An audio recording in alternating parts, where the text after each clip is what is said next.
This podcast may contain disturbing content for some listeners.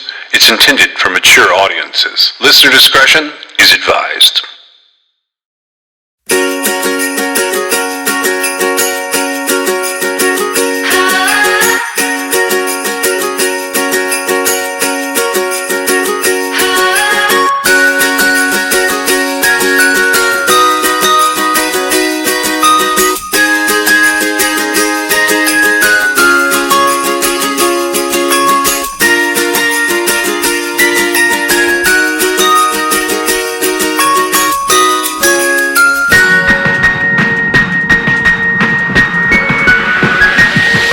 We wish you a Merry Christmas.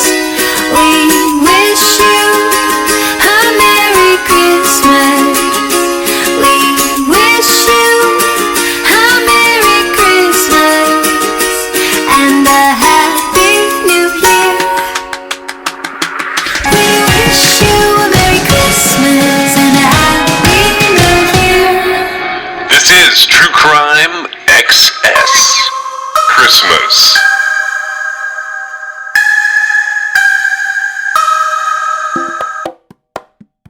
So today's missing person is not as old as some of the others. This is a December 25th, 1998 case. It's out of Albuquerque, New Mexico. It makes its way into NamUs 10 years later on December 12th of 2008. The case does. This is a Hispanic and Caucasian female. She's 5'6" to 5'7" tall, 150 to 160 pounds. She's 34 years old when she goes missing. She'd be 58 today. And she's got brown hair, brown eyes. She had metal in her left knee due to surgery that was done. It says Lac Jackson, Texas. I don't know if that's accurate. And she has a mole on the back of her neck. There's a couple of pictures available for her, different places. Betty Vigil Garcia. So this is Albuquerque, New Mexico, in Bernalillo County. Betty was last seen at the Drift Inn Lounge in the vicinity of Coors Road Southwest and Bridge Road Southwest in Albuquerque, New Mexico by her mother. She may have been in the company of two male individuals. And that's about it for her case. She pops up on the forums for America's Most Wanted. She's got several pages out there. Charlie Project basically says the same thing I just said. And it links a couple of things in there. So Web Sleuths has her. This is going to be an interesting time period for missing persons in New Mexico. There's quite a few that go missing from just before this to about 2008, 2009. There's all sorts of threads you can follow that mention her as a possible like serial killer victim, etc. That's, pretty, I don't know, speculative. And the bottom line is, people,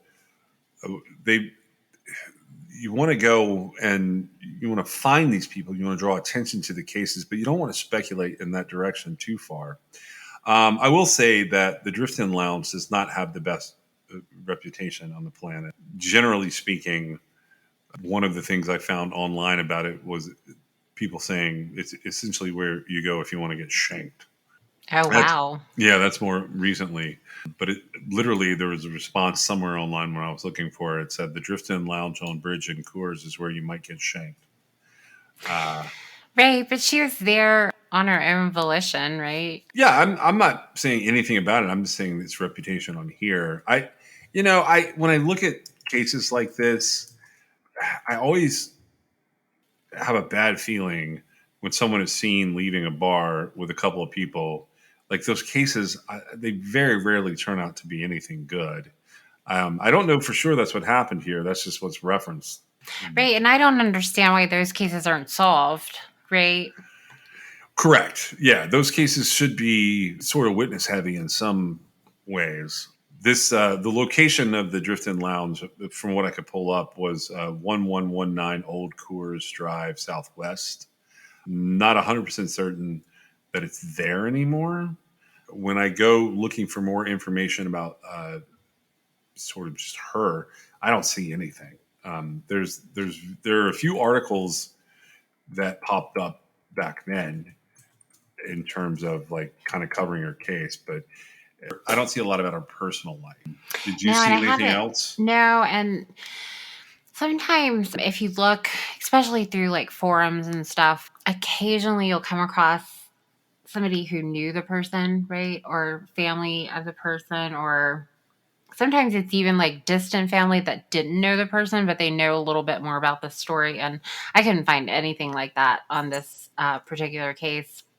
It's really unfortunate because I think that there are people that frequent. Now, it's a lounge. I don't really know what that means, but it's like a club, Yeah, right? it's a little bar. That's all. Right. And so, we talked earlier in a different case about how, like, there's a certain age where people that don't necessarily have families of their own, but they're too old to do like the whole at home with their parents family thing. They actually would frequent, a lounge or a club or a bar on Christmas Day, right? Yeah, we talked about it. This is, I think, maybe the third case that we've been considering and covering for Right. And Christmas. so it's actually making me think that it's not a great idea, right? To head out to anywhere on Christmas. But, it has like sort of, because I look at the holiday season as such a happy time. This is just one of, the most tragic things ever. And then when I can't find sort of any information so much later, and nobody's saying, oh well, I knew her and this, that, and the other happened, I always feel like these are the cases that the police absolutely probably got information from people that were on the scene and saw her leave with two men or whatever the circumstances were, and that they've exhausted the leads and they don't have the evidence. Right. And is the case open? Well, yeah, it's open, but they know who she left with and there's no evidence to bring anything against them. And so are we looking for anything else? No, because we already know, right? And I don't know for certain that this case is like that, but that's how I interpret it, this type of setup, right? The way that the circumstances of her disappearance played out. Right. Because I don't really see how they could have the information of the fact that she left with two guys that were involved in narcotics. That's what it said sort of in, italics beside of it, right? And not know who they are, right? Somebody knew those people. That's why they were able to say that. Yeah, she's the only open New Mexico case for the holiday season of 1998. Like, I looked at like a 3-month stretch there, and she's the only one that's still open. To me, it seems like putting two and two together, this could be resolved, at least in theory. Yeah, I mean, especially if those guys had anything to do with it, I think it should wrap itself up pretty clearly if there's multiple people involved, because they probably told someone. And it could be that like law enforcement has some idea but no evidence. That's exactly what I feel like has happened. And those cases I feel like have the least chance of being solved because they've already in their investigation, they know who did it, but they can't do anything about it. And so, there's not going to be any new information coming forth. That's how I imagine it is anyway. Yeah, I don't think I disagree with that idea. I don't. When I look at this case, I don't see anything here that stands out in a way that I could go, okay, well, here's what happened. It's a tragic case, and I wish that there was some closure for the family. That's why I'm highlighting it. This is see, if she were alive today, she would be 58 or so. She'd be 59 as of November, I believe. Okay. She has an active case file that is with the Bernalillo County Sheriff's Department. There's a detective that's assigned to the missing persons case here. It's got 1999 is when they have the case file open. So somebody opened this a couple of weeks after she went missing. It looks like her mom opened the case up. and I hope that someone is able to find her, or to maybe put some closure to the matter. I guess that's the best way to look at this particular one. I don't have a lot on her. Do you? No, that pretty much very few details that were available is all I found. Yeah, so that's our missing persons case for this particular episode. Now I have an exoneration case that's kind of an odd one. It has quite a few sources on it, and if you go hunting for it, one of the best places to read about it is Northwestern's law school has a really good write up on it, and then also we have this national registration of exonerations that we've been using the registry there for this case. This is a weird one for a number of reasons. So first of all, it involves two people. We'll say that up front. It's a California case out of San Bernardino County, and the reported date of the crime is 1965. The conviction date is 1975. The exoneration date is 1975. So for one of them, it did not result in a sentence, and for the other one, the sentence was aborted right before it was going to be pronounced. So these are the demographics on this. This is a male and a female. They're both Hispanic. One is 27. The male is 27. The female is 26. And the contributing factors are listed as false or misleading forensic evidence. On March 13th, 1975, then 35-year-old Merla Walpole, who had previously been known as Merla Bueno, and her ex-husband, then 38-year-old Antonio Rivera, were convicted of second-degree murder in the death of their daughter, Judy Rivera, in San Bernardino, California. Judy Rivera had disappeared in January of 1965 at the age of 3. And when a child's bones were found in the Jurupa Hills in 1973, police came to the conclusion that they were Judy Rivera's remains. Walpole and Rivera insisted to investigators that they had been unable to care for their chronically ill 3-year-old daughter, and they had left her at a filling station in San Francisco in the hope that someone else could afford to provide the needed medical care for her. Police, however, were not convinced by this story and believed that the couple had murdered their young child. Okay, I'm going to just go out on a limb and say that story itself is crazy. It is crazy, but I believe it. I don't know that I would have believed it, like, if I was one of the investigators that had, like, found the bones, right? Right. But, I mean, it's actually, I actually don't know if it's, like, the most selfish or the most selfless thing they could have done, right? I feel like there were probably a bunch of options in between, not being able to afford the medical care and, leaving her at a filling station, which is a gas station, essentially. I'm just saying. Yeah. Well, so this case pops up in the book I mentioned before, the Miscarriages of Justice in Potentially Capital Cases from the Stanford Law Review. It's a book, but a journal book version. When you hear about a case like this, I think of like the safe haven laws. Do you know what I'm talking about? Yeah, where you can surrender an infant to a fire station within, I think, 7 or 10 days after birth. Yeah, I did not know the history of those. Have you like looked into those? I haven't, but to my knowledge, those are fairly recent. They actually are, and that's why I was bringing them up. So 'Cause at this point, like, they abandoned their child, right? Even with the story they're telling, it's not like they didn't do anything wrong. Correct. It's an abandonment issue. It's a crime. Safe haven laws in the U.S. are designed to decriminalize the leaving of unharmed infants in designated safe spaces with particular private persons so that the child basically becomes a ward of the state. And it's done so they've put this intermediary group of people, I said firefighters and there's other ones, in place for the sake of the parents' anonymity, sort of, I guess. Well, for some reason, the observation has been made that people are just going to abandon babies from time to time.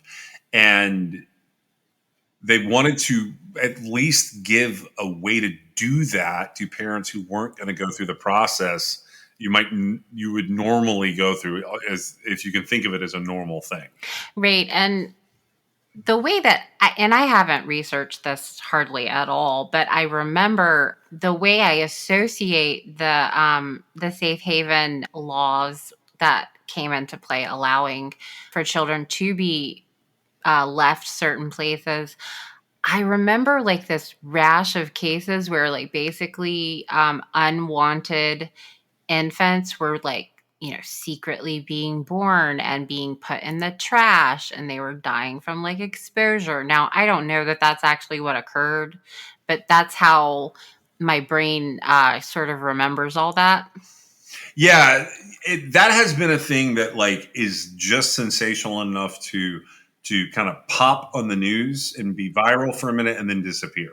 Right, because it's a very tragic thing. And, there's a lot happening when you've got even one baby being, thrown in the trash because they can't be taken care of.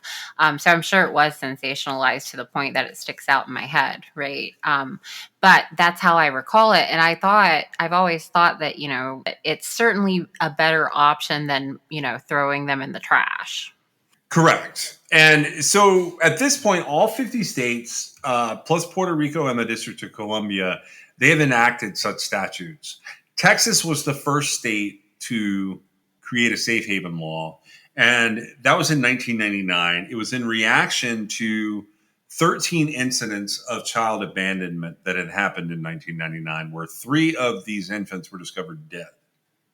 Well, that's exactly, my mind has it right. I didn't remember all those details, but that's why that was happening. Yeah, I'm sort of backing up what you're saying. But over the next 9 years, all 50 states decided that it would be a good idea if they had these safe haven laws in place. Now, like you said, safe haven laws typically let parents be anonymous through the courts.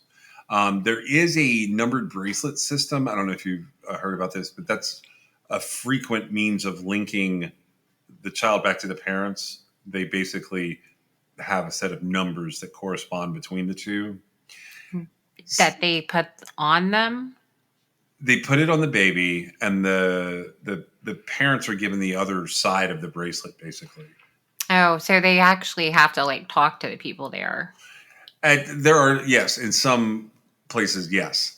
Okay. Now, some states still treat safe haven surrenders as a child dependency issue. You could still be charged if you don't go through the process with abandonment, but that complaint typically ends up in juvenile court or family court. Every what you want to call the sort of lower court. The child is considered to be the ward in those situations. Right. And the reason it would be in juvenile court is when you've got a juvenile offender leaving the baby. Not always. Sometimes it's considered to be on behalf of the child. Oh, I see. Okay. So the child is a juvenile, so the child goes there. Now the parent can appear or they can default. There are situations in some jurisdictions where they treat safe haven surrenders similarly to adoption surrenders. And that means that the statute has been put in place in a way that once you go through any of the processes to voluntarily surrender a child, you have waived your parental rights. Now, you mentioned firefighters. Police stations, hospitals, and fire stations are typical locations where a safe haven law applies. But some places have a baby hatch, and I had never heard of this before I started looking into this. Have you ever heard of a baby hatch? A baby hatch? Yeah, baby hatch. Like no. So around the world, baby hatches have been used in certain places where it's like almost like a Incubator? no, it's like a booth, like a safe haven baby box. And they just go put them in and leave? Yeah. So, Yeah. so apparently Indiana has like a lot of these. I read that there were 153 baby hatches installed in 11 states, but primarily 100 of them were in Indiana. And I was like, what is going? 100? Yes, 100 hatches in Indiana. And What? I was actually reading this crazy website that I thought was a crazy website, but it's like Stop SHBB Now. And what it stands for is Stop Safe Haven Baby Boxes Now. And they have an interactive Google map on the page that shows you where all these safe haven baby boxes are. Like it is definitely a thing that I was completely unaware of, and that people use to, like, for lack of a better word, like raise money politically. And then it was wild to me that there existed such a thing as like a cushioned box called a baby hatch, where you can go and open a little door and like slip a baby in it, and you no longer are responsible for that baby. So, is there like a light you turn on to let them know that there's an occupant? Or do we I just trust that somebody's regularly checking these hatches, all I 100 of wondered them? I wondered all of the things that you're saying. I know none of the answers to these questions. I was fascinated. And then, so look, let's be honest. I'm bringing this up. I'm in a mixed household, religion wise. Okay. The Hmm. baby, I practice nothing. Other people practice things, but the baby safe haven laws are sometimes referred to as baby Moses laws. But I couldn't help but think of like the whole baby Jesus in the manger thing when I was thinking of these safe haven hatches. So that's why I brought them up.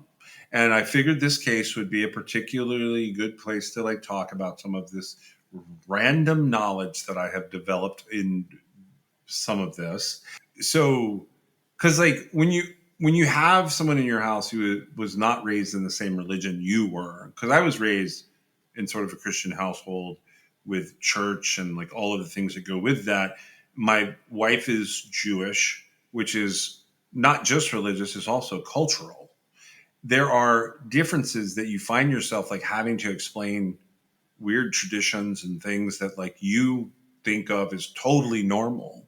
Well, in this instance, I think that keeping a baby or like going to court for an adoption procedure sound like totally normal things. What I don't think of as a totally normal thing is a hatch that looks like the Goodwill box that you put like clothing into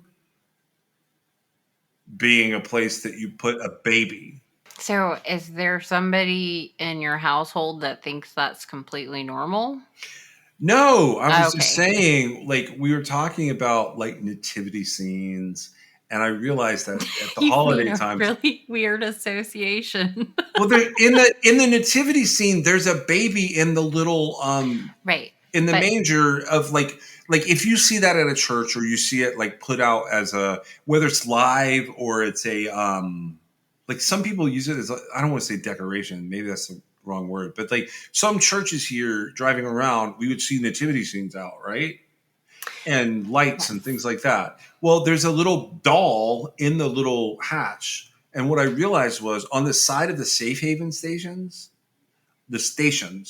they're like this picture of a baby in like a little swaddle. It looks like the baby in the manger. Well, that's the same symbol that's on the side of the baby box.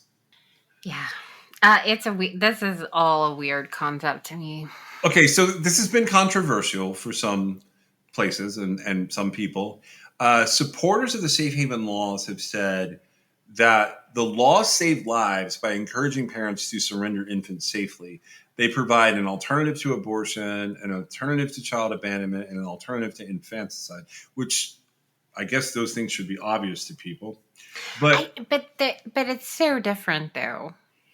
All of that, every single thing you I, mentioned was different. I am saying it because I cannot believe this topic of controversy exists on the internet, and like people think it's okay that the alternative is to give up children like this. I understand we need safe havens. I Well, don't understand how we need safe haven hatches. I have a tendency to agree with you, and I have to, for my own sanity, believe that while it is, a viable option, it can't possibly be utilized like on a consistent everyday basis. I just don't believe that. The baby box or the Yeah, safe haven idea? that would know that the hatch, the actual like just kind of leaving the baby in a box. I have no idea about. How does that like come to be legal? How is there like a moment? And I know that like legislators in different states do stupid stuff all the time, but I'm just picturing how this argument would happen in some states, say Indiana in this case, like House and Senate. They have arguments like, the size of the box, like, is that a thing? Like, we want it to be like a little box, like a size of a fire hydrant. And the other guy's like, no, we want it to be like, like a bus stop where multiple babies can be in the hatches side by side all at one time. Like, how does that go when they're having that type of Well, not to argument? mention like who is then responsible for the baby. That's what I'm concerned about. It's like Well, if you go like 10 years with a baby hatch that you're supposed to be, checking like what? All the time to make sure there's not a baby in there, and then I like one day you miss it, but that was the day that somebody left a baby there. I read that there were sensors and all kinds of different things that you have to do, and you have to dial a number. I don't know what if it's true because I'm derailing from this exoneration for just a second because this really, like, I don't know how to explain to you how fascinated I am by this. I'm not trying to be funny, and I like it is attached to so many levels of true crime, but like right this second, I'm having trouble like looking at it and going, this is all crazy to me. It is. I have a tendency to agree with you. However, I believe that behind every baby hatch box, there is a legislation, a state legislation that believes in empowering a not ready mother to not put her infant in the trash can and let it die from exposure, and instead put it in a baby hatch. You know what? When you say it that way, I feel like an asshole for like having been fascinated by this in a pretty comical fashion. But I mean, it's a weird concept, but that is, I firmly believe that's why they did it. The issue is, I don't know that it really needed all of this attention, right? As far as like, hundreds of baby hatches and stuff like that. I think it just needed some like aware people to like give information to struggling pregnant well, and moms. you know what? That is so interesting that you say it that way because that's the other side of this argument. That like there are people that are against safe haven laws, and there are different reasons that they're against them. But they basically say like there's not requirements in the statutes for parents to be under stress. One parent could use the law to avoid noticing like a non-surrendering parent. And they criticize the fact that in some states, safe haven laws favor mothers, which arguably that's going to be who this is most important for. Like, I'll be honest, it conjures up a terrible image in my head if I think of a dad like sneaking out in the night because his wife can't handle it and like taking the baby and like going to the fire station and dropping the baby off. That's like weird to me. Right, but also I'm just going to go with I don't think that that's happened.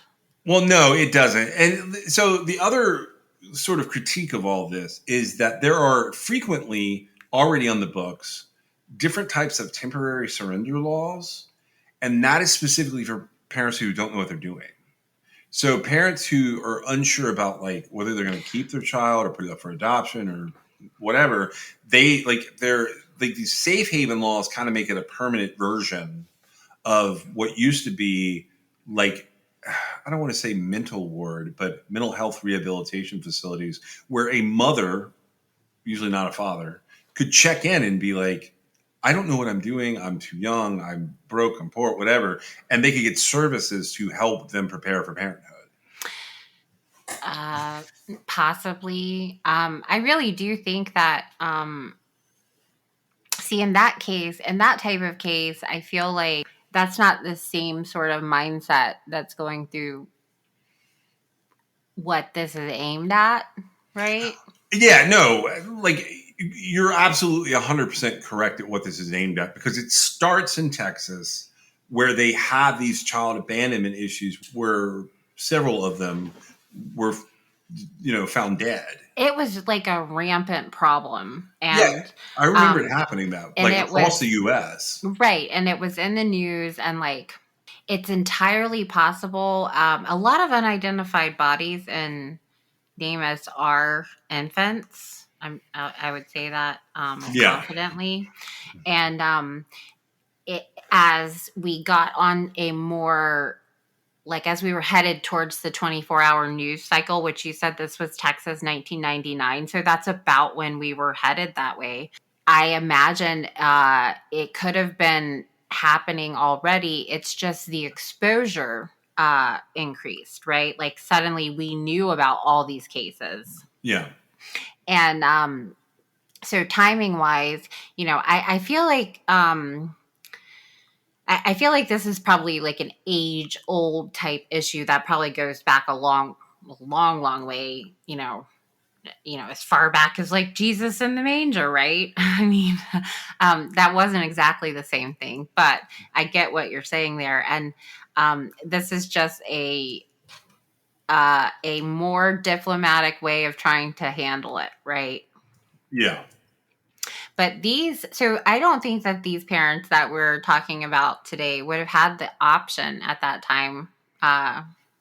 They would have actually been abandoning their child, not to mention the child is 3 years old, which is another reason why I think the safe haven laws are very specific because you don't actually really have a chance to decide if you're not good at parenting, right? Right. Well, so that came up there was controversy with one of these laws in Nebraska. In July of 2008, the Nebraska law in force at the time, it was interpreted to define a child as anyone under the age of 18. And it resulted in non So, infants. like, you've put people dropping off their 13-year-olds in the baby hatch. Well, that's what I was picturing.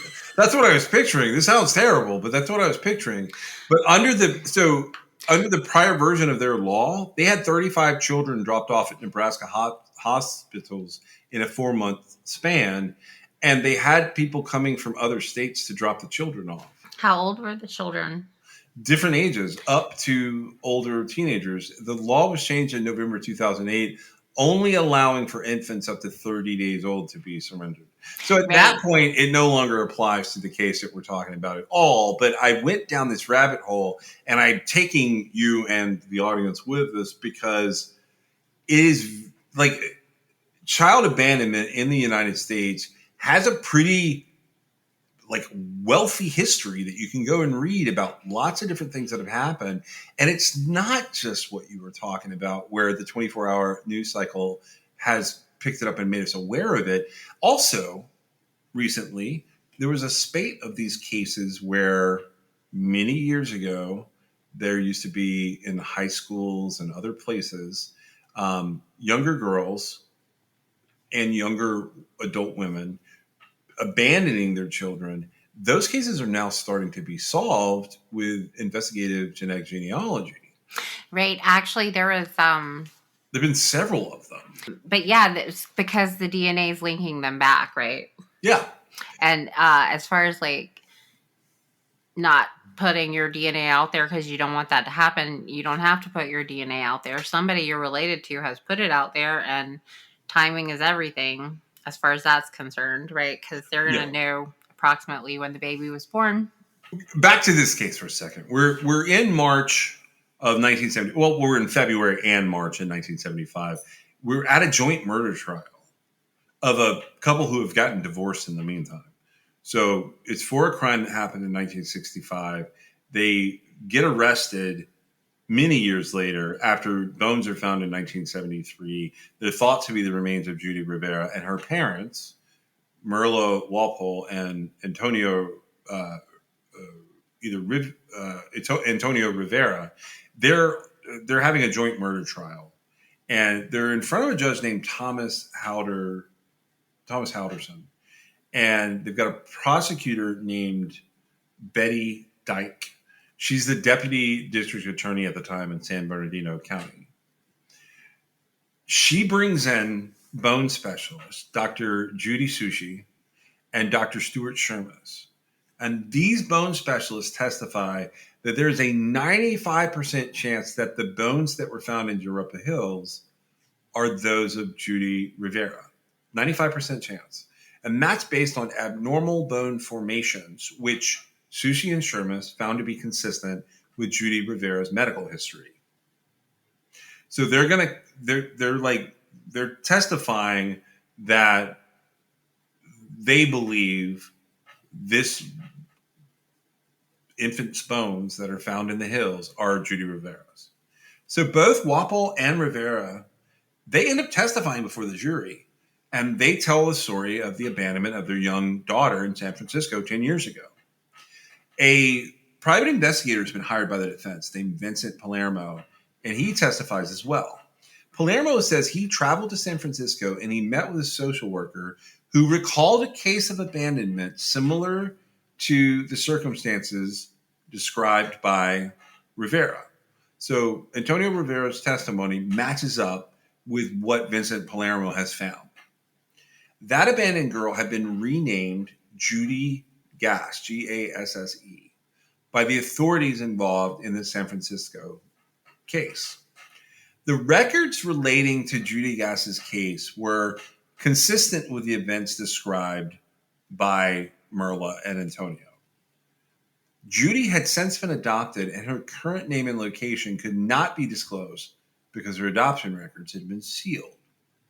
So the defense then brought in testimony from a Dr. Joseph Bailey, who was an orthopedic surgeon.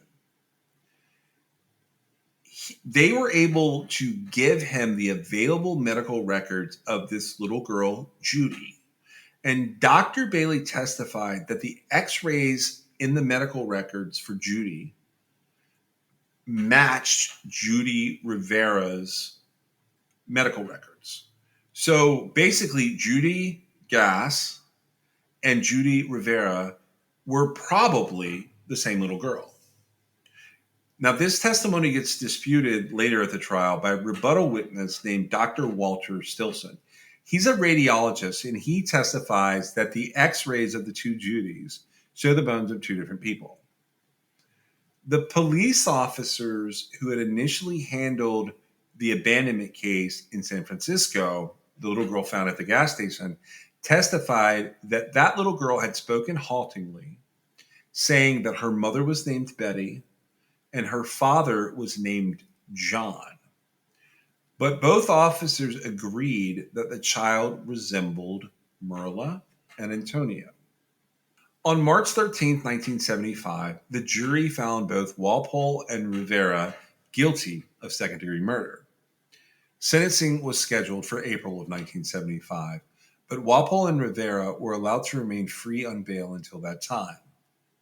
In late April, prior to sentencing, Judge Halderson overturned the convictions of Walpole and Rivera, ordering that there had been insufficient evidence for their convictions, and he ordered that they get a new trial.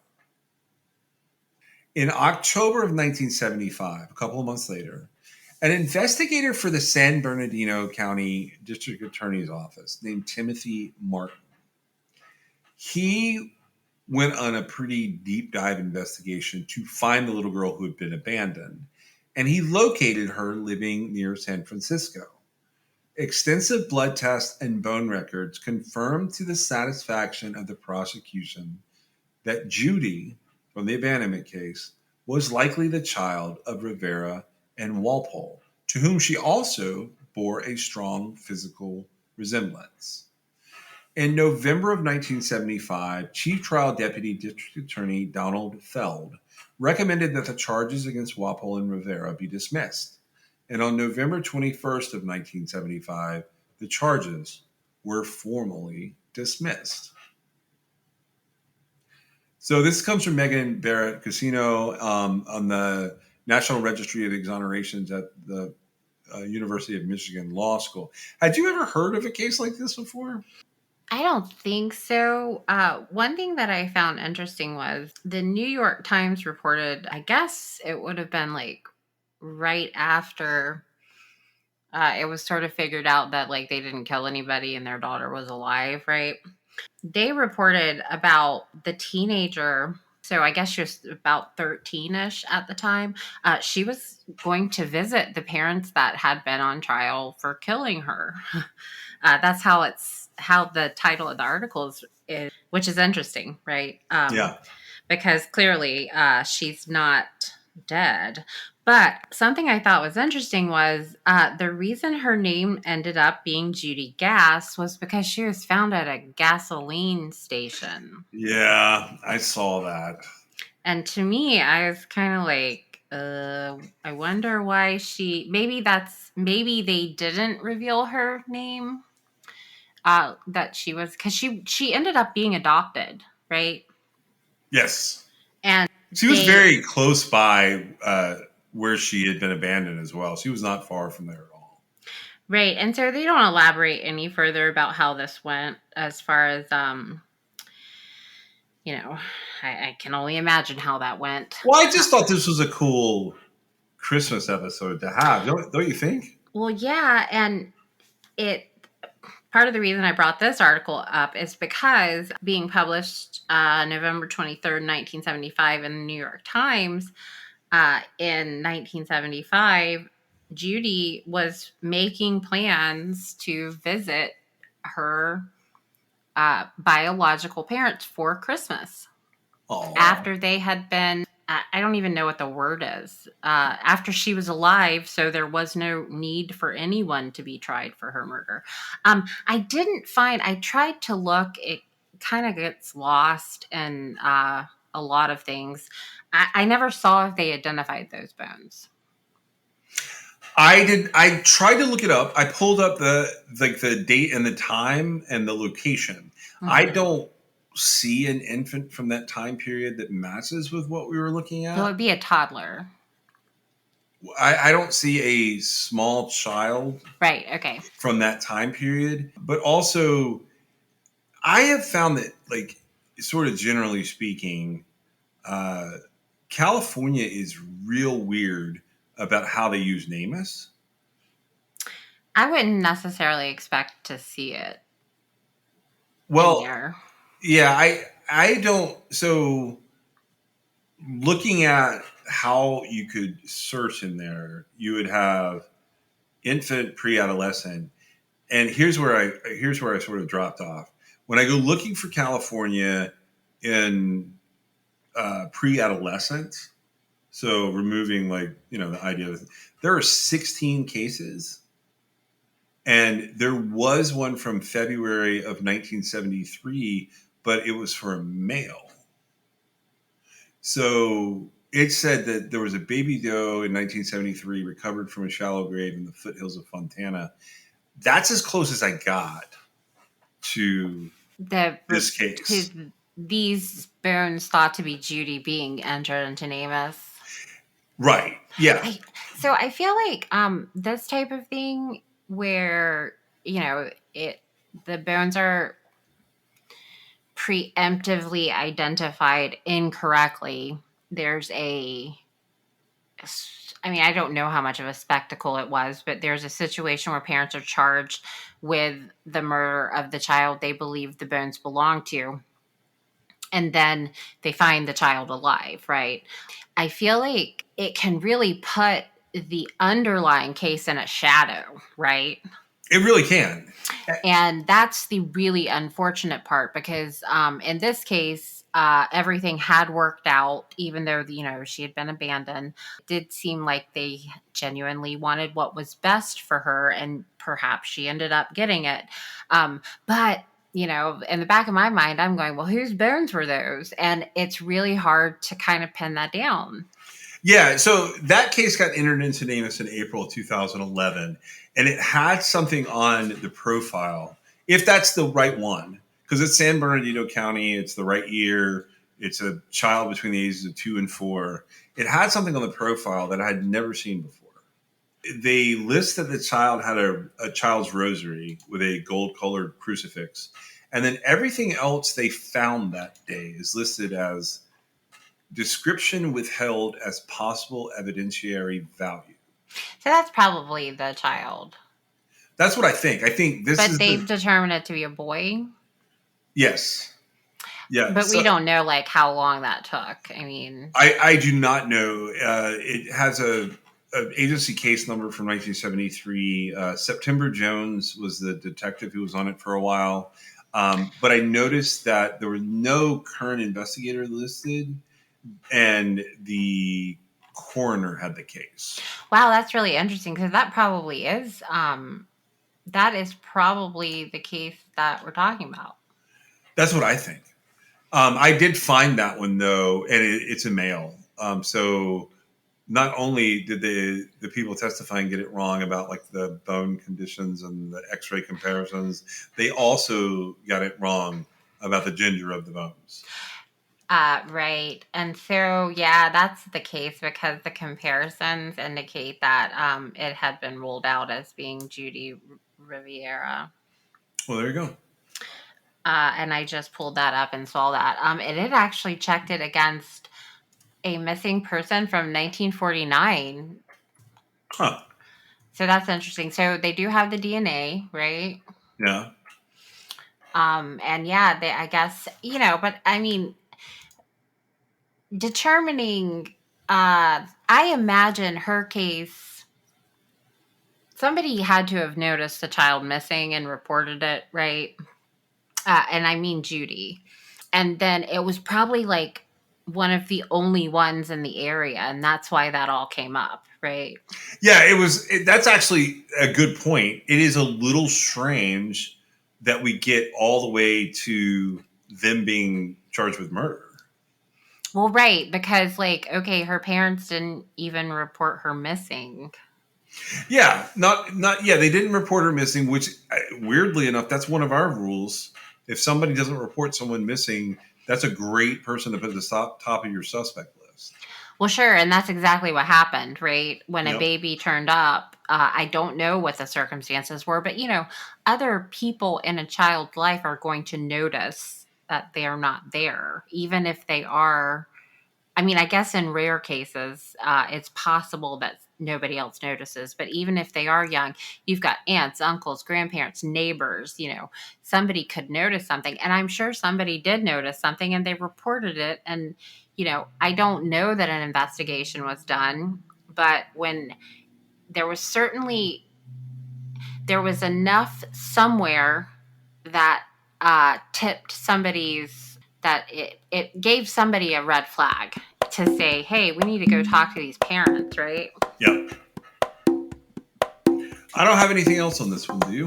No, I don't.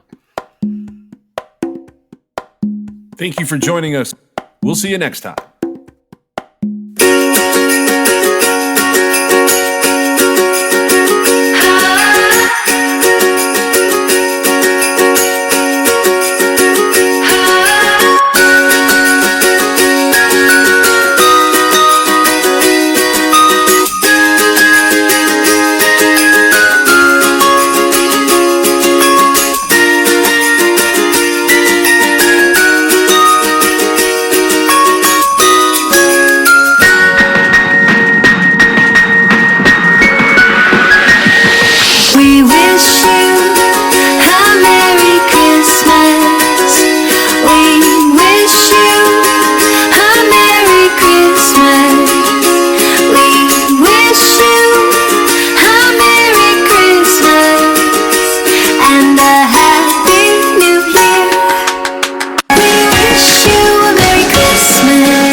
So I'm going to tell you guys a few things about some of the folks who are helping sponsor our show. Now, Labrati Creations sponsors our show, and you can always use the Crime XS code there. You can also just message them at Labrati Creations, and they will generally do something for the people who come from True Crime XS. They were our very first sponsor. They've done a lot for the show, and that code is Crime XS at LabratiCreations.com. The first new advertisers that we have, and I've selected all of these guys. I've selected all of these advertisers. So the very first one is Cure. Now I'm going to tell you guys about this, about Cure as being one of our sponsors. If you're an athlete, you know that proper hydration is key to peak performance, but plain water can be boring and sports drinks can be filled with artificial ingredients and added sugars. That's why we love Cure. It's a clean and effective way to stay hydrated and perform at your best. I use it late in the day when I switch out of caffeine mode.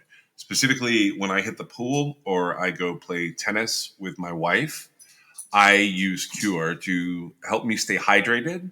It helps me recover after a long day.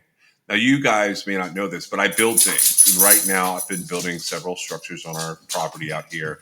Among those is a new podcast studio space for myself. I do a lot of that work at night and into the wee hours, and I always have some Cure with me to go into my aluminum water bottle. Hydration is not just about filling up my aluminum bottle with water. Cure Hydration is an oral rehydration solution that contains the perfect balance of electrolytes and glucose to help your body absorb water and rehydrate quickly. Whether I'm building things or putting the podcast together or chasing these dogs that you sometimes hear in my studio up and down the trails to get them worn out, Cure Hydration is the way that I choose to go. Cure Hydration is an oral rehydration solution, or an ORS, that contains the perfect balance of electrolytes and glucose to help your body absorb water and to rehydrate quickly. The formula is made with all natural ingredients like coconut water powder and pink Himalayan salt. It's free from artificial flavors, from sweeteners, and preservatives. Cure Hydration is vegan, gluten-free, and non-GMO, making it a great option for anyone with dietary restrictions or preferences. The packets are convenient and easy to use. You just mix them with your water and you drink. They're perfect for on the go. They're perfect for travel. And anytime you need a quick and effective hydration boost, ready to combat dehydration, then you try Cure today and feel the difference for yourself. You can use code TrueCrimeXS for 20% off your order. That's TrueCrimeXS. I have a link that I'm putting in the most recent episode show notes, and True Crime XS will get you 20% off. Our second sponsor for the show today is Laird. Now, Laird has a list of things that they want me to tell you about. They have better ingredients with amazing taste and functional benefits. They have a superfood creamer crafted from the highest quality, all-natural, real food ingredients. All Laird products are sustainably sourced and thoroughly tested to ensure that you're incorporating the cleanest, finest fuel into your routine. They have all natural whole food ingredients, and they contain naturally occurring MCTs made from coconut oil. There's no artificial flavors, there's no colors or additives, and there's no sugar from highly refined corn syrup. They want me to talk about my love of coffee, but the truth is, I don't do much with coffee. But let me tell you someone who does. My wife has to have a cup of coffee every day. Now, I've fallen off recently, but one of the big things that I've done since the beginning of our relationship is she used to go and get a Starbucks every morning. I have substituted that out by always trying to make her coffee. It's not going to be every single day of time from when I met her, but for the most part, almost every day, I make her coffee. I put her creamers together, and I make sure that she has a good way to start her day. So with Laird, he started experimenting with his morning ritual almost 2 decades ago. He found that when he started adding fats to his morning cup, like coconut oil, he had amazing energy throughout the rest of his day. He gradually perfected this recipe for an epic cup of fuel, and he began sharing it with his friends in the surf community. I'm an ocean guy, so I saw this item and I was like, okay, we're going to try this one out. Are you ready to feel more energized, more focused, and supported?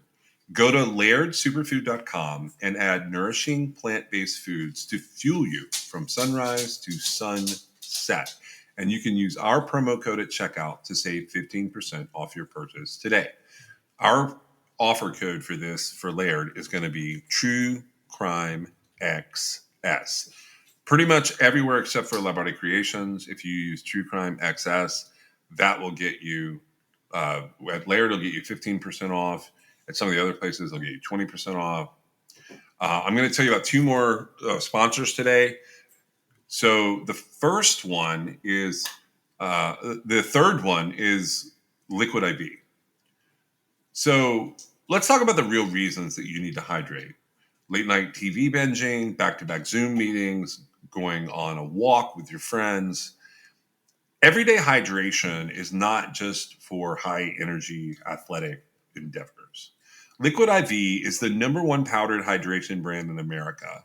It's now available in sugar-free. This is years in the making, but Hydration Multiplier Sugar-Free uses a proprietary zero sugar hydration solution with no artificial sweeteners. It's got 3 times the electrolytes of the leading sports drink, but it's also got 8 vitamins and nutrients for everyday wellness. Liquid IV hydrates 2 times faster than water alone. Keep your daily routine exciting with 3 new flavors. They've got white peach, green grape, and lemon lime. I love all of these flavors, but I think that my favorite is probably the green grape. White peach I use as a secondary flavor, and lemon lime I leave here for my kids and my wife. Liquid IV believes that equitable access to clean and abundant water is the foundation of a healthier world. They also partner with leading organizations to fund and foster innovative solutions that help communities protect both their water and their futures. To date, Liquid IV has donated over 39 million servings in 50 plus countries around the world. You can get 20% off when you grab your Liquid IV Hydration Multiplier sugar-free or any other variant at liquidiv.com and use code TrueCrimeXS at checkout. That's 20% off anything you order when you shop Better Hydration today using promo code TrueCrimeXS at liquidiv.com. And the last sponsor I want to tell you about is Zencastr. We are part of Zencastr's creative network. We've been using Zencastr since about midway into our first season.